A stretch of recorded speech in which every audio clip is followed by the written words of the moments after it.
کہ یہ میرا فرسٹ ٹائم ہے کہ میں نے یہ دیکھا ہے اور شیعہ کتنی محنت کرواتے ہیں. اچھا ٹھیک ہے نا, یعنی آپ کو پیدل جانا پڑتا ہے. تو اس کربلا کے اندر اتنا منظم ایونٹ, میں سمجھتا ہوں یہ شیعہ کی ایک بہت بڑی کامیابی ہے.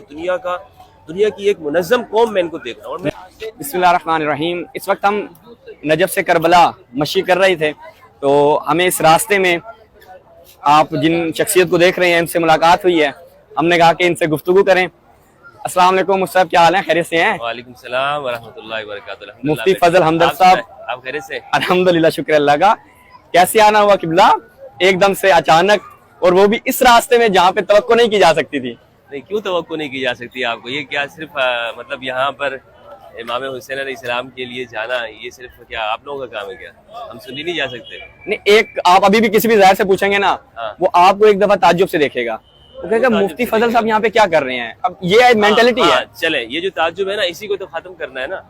یہ اس تعجب کو جو لوگ سمجھتے ہیں کہ ایک سنی وہ محب اہل بیت نہیں ہو سکتا, یا یہ ہے کہ صرف اہل بیت سے محبت کرنا یہ صرف شیعہ کا ہی کام ہے, اسی تعجب کو اور دوری کو ختم کرنا ہے. مقصد ہمارا یہی ہے کہ ہم قبلہ آپ تشریف لائیں نا, آپ بھی آئیں. اب دیکھیں, اب حضرت ہیں, انہوں نے لباس جو ہے سیاہ لباس پہنا ہے, ایک امامہ پہنا ہے, ایک مخصوص ان کا لباس ہے, ٹھیک ہے, اور میں نے یہ سیاہ لباس نہیں پہنا ہوا. تو کیا ہم یعنی ہمارے جذبات میں کوئی فرق پڑ جاتا ہے اس لباس پہ نہ پہننے سے یا دوسرا لباس پہننے سے؟ کوئی فرق نہیں پڑتا. صحیح ہے. امام حسین علیہ السلام وہ شیعہ کے بھی ہیں, سنیوں کے بھی, بلکہ کل انسانیت کے ہیں. اگر کسی کو اس پہ تعجب ہوتا ہے کہ ایک سنی اس لشکر میں کیا کر رہا ہے, میں سمجھتا ہوں ہمیں اس مفہوم کو درست کرنے کی ضرورت ہے. صحیح ہے. اس تعبیر کو درست پیش نہیں کیا گیا. بس آج لوگ یہی سمجھتے ہیں, اور ہمارے اہل سنت میں بھی یہی ہو گیا ہے کہ اگر اہل بیت کا نام آتا ہے حضرت تو یہی کہا جاتا ہے کہ بھائی یہ تو صرف شیعہ کے ساتھ خاص ہے. اور بس ایسی لگ گئی ہے, چھاپ لگ گئی ہے. انشاءاللہ اس چھاپ کو ختم کرنا ہے. چلے انشاءاللہ خداوند متعال ہم کو کامیاب کرے. دیکھیں گے ایک وقت آئے گا شہباز بھائی, یہاں پہ آپ لوگوں سے زیادہ سنیوں کی تعداد ہوگی انشاءاللہ. یہ واقعاً جو آپ نے ابتدائی بات کی نا, چاہیے نہیں ہونا چاہیے. امام حسین, آپ نے ویسے ایک بڑا درد دل مجھے لگ رہا ہے کہ بیان کیا, کیا امام حسین فقط آپ شیعوں کے ہیں؟ جو یہ آپ کا جملہ تھا واقعاً بات ہے, آپ کہتے ہیں آپ یہاں کیا کر رہے ہو. ہاں نہیں, اب میں نے آپ سے کہا, ابھی بھی ہم چلتے ہیں, پوچھتے ہیں زائرین سے کہ آپ کو دیکھ کے وہ ایک دفعہ تعجب لازمی کریں گے. صحیح ہے, بالکل آپ صحیح کہہ رہے ہیں, مجھے اس سے اختلاف نہیں ہے, لیکن اس کا انشاءاللہ خاتمہ کرنا ہے. چلیں انشاءاللہ. اس سوچ کو, اس نظریے کو کہ صرف اور صرف ایک شیعہ ہی وہ اس لشکر کا سپاہی ہو سکتا ہے یا اس لشکر میں جا سکتا ہے. اب دیکھیں, ہم نے رات 9 بجے سے ہم نے مشی کا آغاز کیا. یعنی آپ کی جرنی جو شروع ہوئی ہے وہ 9 بجے ہے؟ 9 بجے شروع, کل رات. ویسے تو ہم جمعہ کے دن فرائیڈے کو یہاں پہ پہنچ گئے تھے, اچھا, نجف اشرف کے اندر. اور میرے لیے آپ کو بتاتا چلوں کہ کعبۃ اللہ, مدینہ منورہ جہاں پہ رسول اللہ صلی اللہ علیہ وسلم آرام فرما رہے ہیں, مسجد اقصی, اس کے بعد میرے لیے سب سے افضل ترین مقام امام علی علیہ السلام کا روزہ نجف اشرف. سبحان اللہ. اس کائنات کے اندر سب سے افضل مقام میرے لیے. تو یہ میرے لیے سعادت کی بات ہے. اور دیگر علماء اہل سنت بھی یہاں پر آئے ہیں. تو یہاں پر جب جمعہ کے دن ہم آئے, تھوڑا ایک دن آرام کیا. ایسی بات ہے, آپ کو پتہ ہے رش زیادہ ہے آج کل, فلائٹ کا شیڈول بھی ہے. تو کل 9 بجے ہم نے امام علی علیہ السلام کی مزار پہ حاضری کے بعد یہ سفر شروع کیا پیدل آنے کا. اچھا, تو پیدل کہ یہ میرا فرسٹ ٹائم ہے کہ میں نے یہ دیکھا ہے اور یہ شیعہ کتنی محنت کرواتے ہیں. اچھا, ٹھیک ہے نا, یعنی آپ کو پیدل جانا پڑتا ہے, اور ہمارے سنیوں میں نا اس طرح کی چیزیں نہیں ہیں. صحیح. تو تھکاوٹ تو ہوگی, لازمی بات ہے. پیدل ہم آئے ہیں تقریباً 9 بجے جب ہم روانہ ہوئے تو اگلے دن 11 بجے ہم یہاں پہ پہنچے. آپ کو کتنا لگا, کتنے کلومیٹر آپ نے پیدل سفر کیا ہے؟ یار یہ تو مجھے معلوم نہیں ہے. تو کل راستہ جو ہے نجف سے لے کر کربلا المقدسہ تک وہ 85 کلومیٹر ہے. صحیح. اسی طرح کا ہے. تو ایک یعنی اتنے گھنٹے ہم پیدل چلے, درمیان میں لازمی بات ہے ہم نے تھوڑے سے رکے ہیں, کچھ کھایا پیا ہے, اور یہاں پر جو یہ تقسیم کر رہے ہیں, جس فراخ دلی کے ساتھ تقسیم کر رہے ہیں, اس کو ہم نے الحمدللہ اس سے استفادہ بھی کیا, کچھ کھایا پیا. اچھا, یہ جو آپ نے میرے خیال میں میکسیمم 20 کلومیٹر بن جائے گا, یا پیدل چلے 20 کلومیٹر, ہم ایک اندازہ لگا لیں. اب نے کبھی زندگی میں کبھی آپ 20 کلومیٹر پیدل چلے؟ اتنی مشقت ہم نے نہیں کی ہے, اتنی جو جس کو کہتے ہیں, لیکن بہت لطف آیا, بہت لطف آیا ہے. پانی, گرمی ہے, پیاس لگی ہوگی.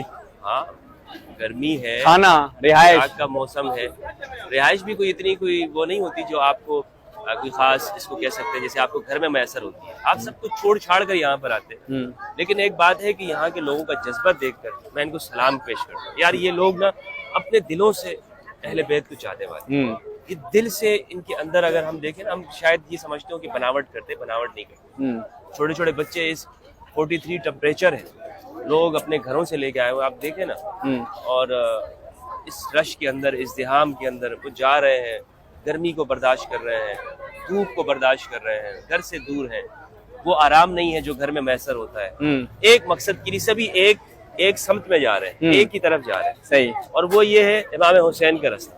क्या बात है, इमाम हुसैन का रास्ता, कि इमाम हुसैन हमें जमा करते हैं इस रास्ते में, उनकी कुर्बानी का याद करते हैं कि उन्होंने जो कुर्बानी दी इंसानियत के लिए। इमाम हुसैन किसी मजहब के भी नहीं है, बेशक, पूरी इंसानियत के लिए, चाहे उसका ताल्लुक किसी मजहब से, या अगर किसी मजहब का भी नहीं है इंसान, लेकिन वो जालिम नहीं है, मजलूम है, इमाम हुसैन उसके लिए भी। क्या बात है, बेहतरीन। अच्छा, अभी हम चलते हैं, विजिट करते हैं कि आप हमारे जितने भी बिलखुसूस बरादरान अहले सुन्नत हैं, जिन तक शायद सही पैगाम ना पहुंचा हो कि ये जो एक प्यादा रवी है, जो एक मशी है, ये एक पैदल सफर है, इस पे क्या एहतमाम होता है? सुन्नी भाइयों से कहना चाहता हूँ, इस वक्त करोड़ों लोग यहाँ पे करबला में मौजूद है, करोड़ों लोग। मैं अपनी आंखों से देख चुका हूँ यहाँ पे, यानी लोगों का एक काफिला आता है और फिर वो दोबारा नजर नहीं आता, जा रहे हैं लोग, मुसलसल जा रहे हैं, एक सफर में है। तो इस करबला के अंदर इतना मुनज़्ज़म इवेंट, मैं समझता हूँ ये शिया की एक बहुत बड़ी कामयाबी है।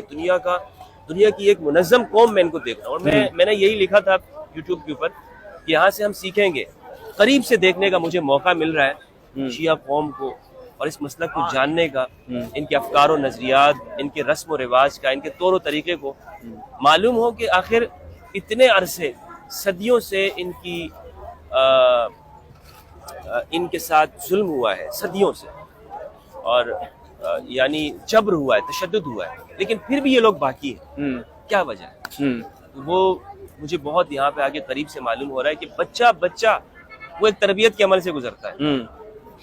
मैंने यहाँ पे उलमा को देखा, वो लोगों को पानी पिला रहे हैं, खाना खिला रहे हैं, लोगों के पैर दबा रहे हैं, मेरे पैर दबाए हैं यहाँ पर। उलमा इस खिदमत में ड्यूटी पे असर अंजाम लगे हुए हैं। हजरत भी है यहाँ उलमा में से, ये भी यही ड्यूटी कर रहे हैं, लोगों को खाना खिला रहे हैं, पानी। तो ये दरअसल वो बातिनी तस्किया नफ्स है कि दूसरों की खिदमत करने का जज्बा इनके अंदर पैदा हो। कि जब मैं समझता हूँ इमाम मेहदी अलैहिस्सलाम का ज़माना हो या वो ज़माना कि जिसमें इनके हाथ में इक़्तिदार हो, तो ये ऐसा निज़ाम कायम करे जिसके अंदर कुल इंसानियत के लिए रहमत और शफकत हो और सबको खिलाया जा सके। ये एक बिल्कुल मंजर है कि लोग अपने घर का सामान बाहर निकाल रहे हैं, लोग अपना खाना पेश कर रहे हैं, लोग अपनी पूरी खिदमत यहाँ पे दे रहे हैं कि भाई आओ हमारा खाना खा लो, जो हम पेश कर रहे हैं, पानी पी लो, हाथ जोड़ के कहते हैं कि खुदा के लिए हमारे यहाँ पे आराम कर लो, हमारे घर में ठहर जाओ। यार ये इससे बड़ी अदल इलाही की मिसाल क्या हो सकती है? क्या बात, खुदा के अदल को इन लोगों ने इन अवामी सतह के ऊपर कायम किया। क्या बात। देखिए, हुकूमती सतह के ऊपर आप करोड़ों लोगों को खाना खिला सकते हैं, बड़े बड़े NGOs, रिफाई इदारे मौजूद हैं जो लोगों को खाना खिलाते हैं, मदद करते हैं पूरी दुनिया के अंदर। लेकिन कोई मुल्क ऐसा नहीं है हजरत हुसैन कुर्बानी का जो अवाम करे, अवाम निकल के लोगों की खिदमत करे, ऐसा कोई मुल्क नहीं है। और इस महंगाई के दौर में अवाम यानी निकलती है और वो अवाम आकर लोगों की खिदमत कर रहे हैं, लोगों के सामने जो है वो अपना सब कुछ जो उनके पास है उसको खाने पीने को, माल को वो पेश कर देते हैं। तो अवाम के अंदर ये जज्बा किसने पैदा किया? हुकूमत तो खुद कर सकती है लोगों को खाना खिलाना, लेकिन अवाम के अंदर ये जज्बा डालने वाले, मैं समझता हूँ ये एक बहुत बड़ी इन लोगों की ये कामयाबी है कि जो इन्होंने हासिल की। इस कामयाबी के अंदर मैं समझता हूँ कि इसमें शिया के नज़्म का एक बड़ा किरदार है। जबरदस्त। चलें थोड़ा मुख्य विजिट करवाएं नाजरीन को। बिल्कुल। और यहाँ पे अच्छा, अब लाज़ी बात है, रास्ते में जो लोग जा रहे हैं तो थकेंगे भी, उनको आराम करने के लिए जगह है, तो मौक़िफ़ होते हैं, यानी ठहरने की जगह पे। मौक़िफ़ किसे कहा जाता है? यानी हाँ, वहाँ पे मौक़िफ़ से मुराद ये है कि वहाँ पे जहाँ पे आप रुकते हैं, जहाँ पे आप ठहरते हैं, आराम करते हैं, इस्तिराहत करते हैं, वो जगह। और फिर यहाँ इराक के अंदर मुख्तलिफ कबाइल हैं, तो हर एक ने अपने कबीले के नाम पर या आइम्मा के नाम पर या सहाबाए किराम रिज़वानुल्लाह अलैहिम के नाम पर मौक़िफ़ के नाम रखे होते हैं कि आप वहाँ पर आएँ, आपको फ्री में खिदमत पेश की जाती हैं, आपको इंटरनेट दिया जाता है, आपके पैर दबाए जाते हैं, आपको खाना पीना, आपको बेहतरीन सहूलत के साथ यहाँ पर ठहराया जाता है ताकि आपकी थकान कम हो और फिर आप नए सिरे से दोबारा से इस लंबे सफ़र का आगाज़ करें और इमाम हुसैन अलैहिस्सलाम के रोज़े पर जाकर पूरी इंसानियत के लिए आप रहमत और शफ़क़त की दुआ मांगें।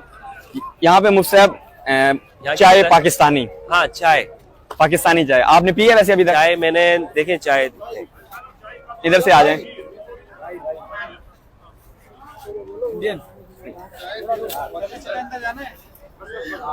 चाय पीनी, आ जाओ, चाय पिलाएंगे भाई? जी मुफ्ती साहब, हाँ, चाय पिलाएंगे। अस्सलाम वालेकुम। अच्छा ये चाय है, क्योंकि ये पाकिस्तानी मौके पे तो यहाँ पाकिस्तानी तरीके पे आपको ये चाय मिलेगी और चाय पेश की जाती है, गरम गरम चाय है, ठीक है। और इसी तरह ये यहाँ पे चाय का दूसरी जगह पर कहवों का आपका मिलेगा, खानों का आपको मिलेगा और फ्री, सब कुछ फ्री है। जैसे है ना कि वो क़यामत से पहले वो क्या है कि ज़मीन अपने खजाने उगल देगी, सही, ठीक है। तो ये यहाँ पर इराक़ में अपने खजाने उगल देती है इन मौक़े के ऊपर कि आप जो कुछ हमारे पास है आप लें और इसको इस्तेमाल करें।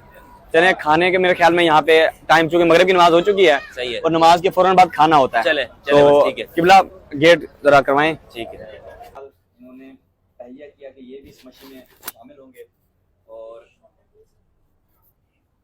कल से इन्होंने मशी शुरू की है मुफ्ती साहब ने, और आज ये हमारे पास पैदल चले हैं नजफ से करबला, ये पैदल आए हैं, यानी पैदल जा रहे हैं। अभी रास्ते में एक जगह पे रुके हैं और मुफ्ती साहब के पाँव जो हैं वो बहुत दर्द कर रहे थे, तो एक जगह पर मुफ्ती साहब को हम लेकर आए हैं। आप ये देखें, मशीन में मुफ्ती साहब के पाँव हैं और ये मसाज है एक तरह से। और यहाँ पे एक वॉलंटियर हैं जो इस मौके पे खिदमत अंजाम दे रहे हैं, उनसे पूछ लेते हैं मुफ्ती साहब से कि कैसा फील कर रहे हैं अभी, और यहाँ पर जो उनकी खिदमत हो रही है इस हवाले से मुफ्ती साहब की क्या तासुरात हैं, वो खुद मुफ्ती साहब से पूछते हैं। बिस्मिल्लाहिर्रहमानिर्रहीम। बहुत बहुत शुक्रिया। इस सफ़र के अंदर लाज़मी बात है, इंसान बशर है, थकावट हो जाती है। आप पैदल सफ़र कर रहे हैं, 85 किलोमीटर्स का ये सफ़र है और तपिश और हरारत इतनी ज़्यादा है। इराक़ का मौसम, टेम्परेचर कल 43 था, तो हम चूँकि कराची के आदी हैं, कराची में ज़्यादा से ज़्यादा हमारे पास 30 तक जाता है और वो भी ज़्यादा अगर गर्मियाँ होती हैं, तो ये इससे हमारा एक साबका पड़ा।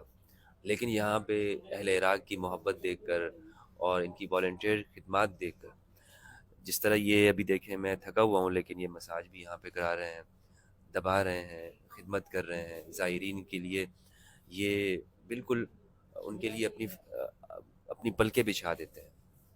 तो अल्हम्दुलिल्लाह मैं इनका बहुत शुक्रिया अदा करता हूँ और शुक्रगुज़ार हूँ कि ये सबको बिला रंग नस्ल मज़हब सबकी खिदमत करते हैं, खाना खिलाते हैं। और इस सफ़र में जो चीज़ देखा इंशाल्लाह बहुत सारी जगहों पे मैं शेयर करूँगा आपके साथ मुख्तलिफ़ मकामात के ऊपर, लेकिन मैं इनको बहुत शुक्रिया अदा करता हूँ कि मेडिकल कैंप लगाया हुआ है, लोगों को दवाई दे रहे हैं, खाना दे रहे हैं और उनकी खिदमत कर रहे हैं। अल्लाह सुब्हानहू व तआला मुसलमानों के दरमियान में इसी तरह के प्यार मोहब्बत को बढ़ाए, मेरी ये दुआ है।